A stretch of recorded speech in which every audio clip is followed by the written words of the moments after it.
Can you guys tell us like something about yourself, such as where you're from, your academic background, and what made you decide to teach abroad?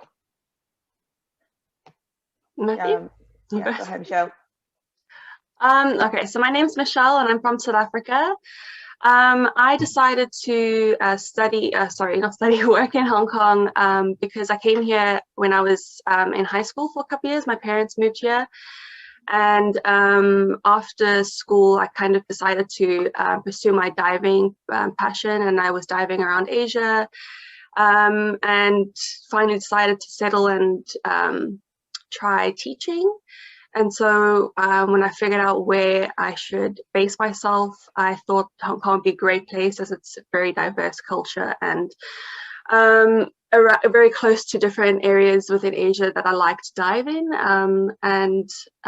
Yeah, so I decided to come here, did my TEFL, and just been here ever since, about almost 3 years now. How about you? Yeah, I came to Hong Kong in 2013. Actually, my wife is from Hong Kong. We met in Ireland, but when we met, she told me all about Hong Kong. I was very excited to come. So when I came here first, started looking for a job in local schools and found a job with Headstart in a kindergarten. So I've lived in Hong Kong since then.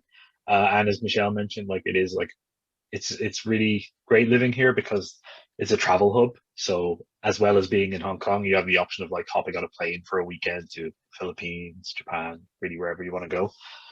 So yeah, I'm enjoying living here. Yeah. So you did not have an education degree, but you're not doing so well. No, I don't have an education degree, but I have a TEFL course. Ah, I see. Like the teaching English as a foreign language certificate, right? Yeah. Okay. Yeah. So both of you have one. Okay. Yes.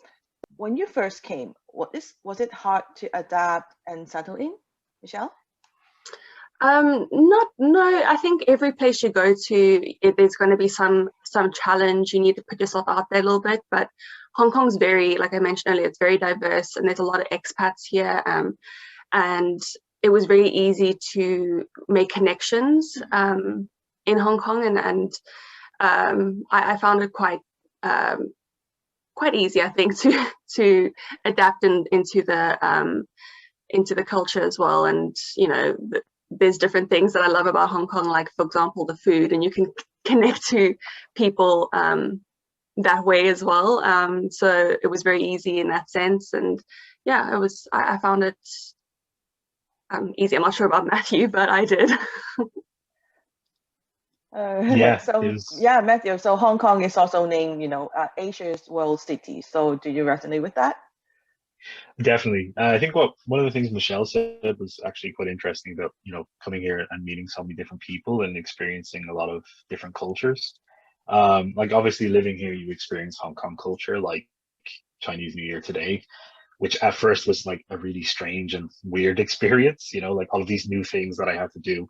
But now it's become just like part of second nature. So it's like I know I have to do certain things on certain days, but also like I've met people from so many different places. Like I'm from Ireland, which when I was growing up, it wasn't a very international place, like many people didn't travel to Ireland at the time.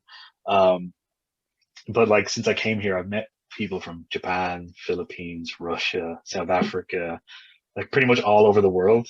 So it's been great to not only make new friends and meet new people, but experience their culture too. They invite you to special occasions, special events, weddings, stuff like that. So it definitely is a world city. It's like so many different cultures and different people in one place. It's a really interesting place. And every day there's something weird or exciting to see. Yeah. Oh, cool. I agree that Hong Kong is really diverse. Michelle, some people call Hong Kong a concrete jungle. Do you agree?